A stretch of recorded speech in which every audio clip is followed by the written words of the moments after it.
Special counsel Robert Mueller indicting 12 Russian intelligence officers, accusing them of hacking the DNC and the Clinton campaign in order to interfere in the 2016 presidential election. This as President Trump is gearing up to meet face-to-face with Russian President Vladimir Putin tomorrow in Helsinki. Joining me right now to talk about all of the above, House Intelligence Committee Chairman Devin Nunes. Mr. Chairman, it's always a pleasure to see you. It's great to be here live. I'm not coming from California. I know, I'm happy. So different. It's great that you're on set, so thank you very much. These Russian indictments, we could have known about them earlier this year when you actually came out with your report back in March, and then the findings released to the public at the end of April. I've got the report right in front of me. Your reaction to these indictments? Well, we knew about this a year and a half ago. Almost everything in the indictment we knew about. In March 22nd, we released our findings that you have in front of you right there. Those findings were available March 22nd. If you remember, the media mocked us. Yes, I do remember. They made fun of the Republicans. They said it was a whitewash. The Democrats said it was a whitewash. Nearly everything the Democrats said about our report was that it was a whitewash. Then we had to fight with the intelligence agencies and the Department of Justice so that they would not redact and they would declassify our report. That was finished in April. So this entire report that you have in front of you, including all you had to do was get to page 4, and you only had to read chapter 2, and you would have had nearly everything that's in the indictment. It's pretty incredible. Look at all these redactions that you can actually see on the screen. And it's page after page of that. And actually, there's more in this report than what's in the indictment. Okay, and this is what's very frustrating. So it's great that they indicted Russians. Yes, they did bad things. I mean, they're always up to bad things. We know that. They have very sophisticated intelligence capabilities in Russia. And they're constantly attacking the United States and our allies. However, in the indictment, they leave out some really important people that they also went after. So the indictment plays like they're only going after the Democrats, when Bob Mueller and all his investigators and his lawyers know for a fact that they also targeted Republicans. Why is that not in the indictment? It makes the indictment look ridiculous. Okay. So I'm not saying they shouldn't be indicted. The I'm just saying that we're targeting both Democrats and Republicans. And Republicans. Yeah. And they know that. It's in our report. So why doesn't the Department of Justice allow this to be declassified so the American public can see this? The other thing is that these people are never going to see justice, right? I mean, we don't have jurisdiction over these people. They're not going to come to the U.S., and so they really won't actually be held accountable. Right. They're intelligence officers, so they're not going to be held accountable. It doesn't mean, though, that we shouldn't call out Russia for attacking conducting cyber attacks on our system. But the timing of this, I mean, they released this right after the Peter Strzok hearing, and your point is, we knew all of this a year ago. Why is now the time to make these arrests and not a year ago when you actually had the information? Well, I have to call into question. You knew about this a year and a half ago. You for sure knew it because you got our report. So you for sure knew it by March and April of this year.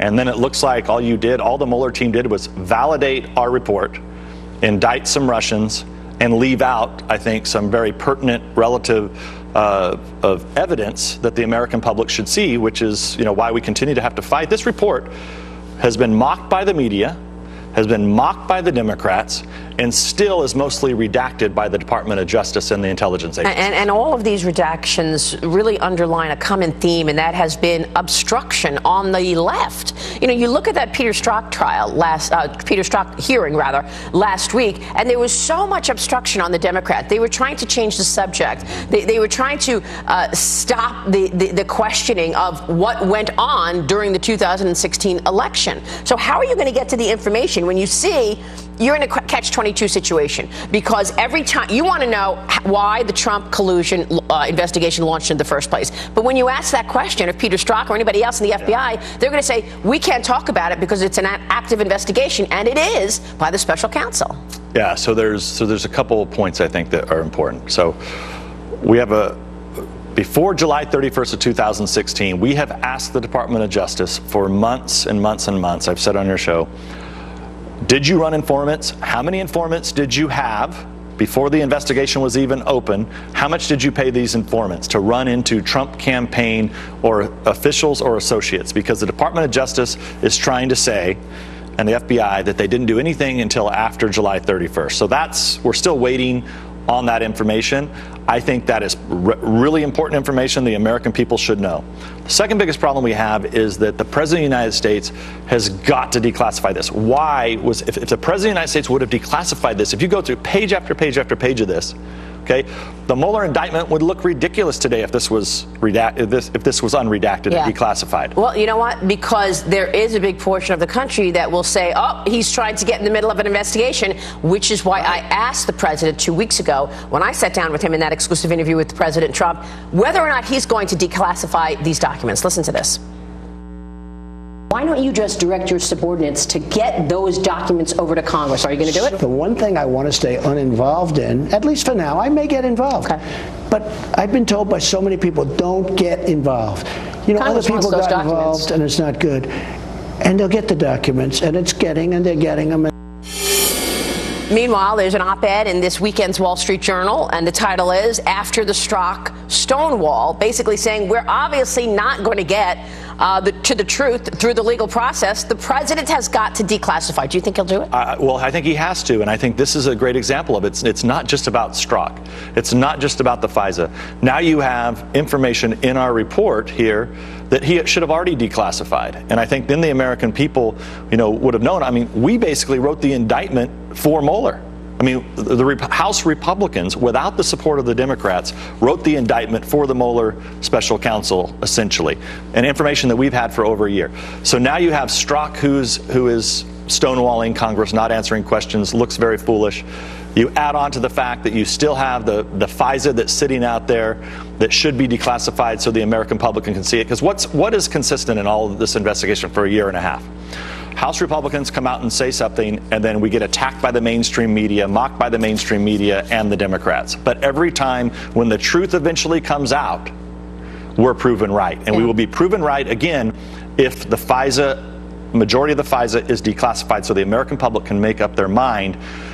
Were the counterintelligence agencies abused by the Obama administration, or were they not? Yeah, and at this point, we've got, 25 or 26 Russians that have been indicted. The number of Russians colluding with Donald Trump, 0. 5 Americans indicted, 4 of them for lying to the FBI and Manafort for 20-year-old bank fraud. So there are reports today that the special counsel is looking to wrap this up by the end of the summer. Do you believe that? I don't believe it. I mean, I hope that's the case, but they look way too political to me.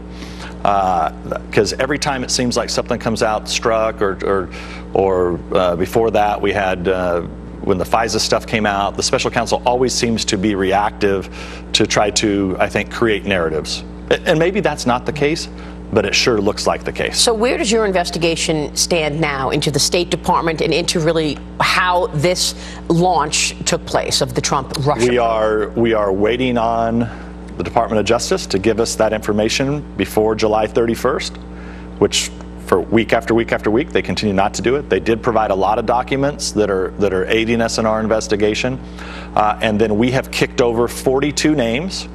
Strzok and Page are 2 of those 42 But also names. Glenn Simpson is on that list. Yeah, so we kicked it to the task force from the Oversight Committee in which Mr. Ratcliffe is on this task force.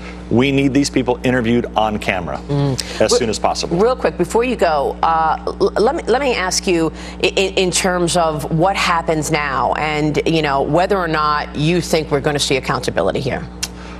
I think you only see accountability if there is either a second special counsel that investigates all of this, or there's somebody that is outside of the leadership of the Department of Justice who can run a real investigation on abuse of power and other issues. What should the president ask or speak to Putin about? Well, the president has to be told. Well, number one, I would say don't hand a reset button over like the Hillary Clinton did. Yeah, right? That's number one.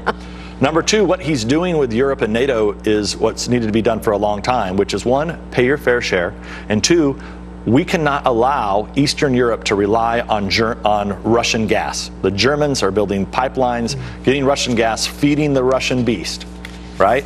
While the Germans are only paying 1.3%. So I laugh about all these people who are saying that Trump shouldn't meet with Putin. Trump has done more on the highest issues at the most important level, pointing them out to the Europeans and the American people that you've got to stop buying gas from Russians, and you have to beef up defense in Poland, Romania, and the Baltics. That's what needs to happen, and only by force, brute force, will Putin understand anything. And we should give the president the room to do that. And you would imagine that obviously these indictments are brought up as well. Yeah, I would guess. But you know, it's just ridiculous. Mr. Chairman, it's really good to see you this morning. Nice to see you in person. Thank you so much for joining us. All right, coming up next, a powerful House Republican urging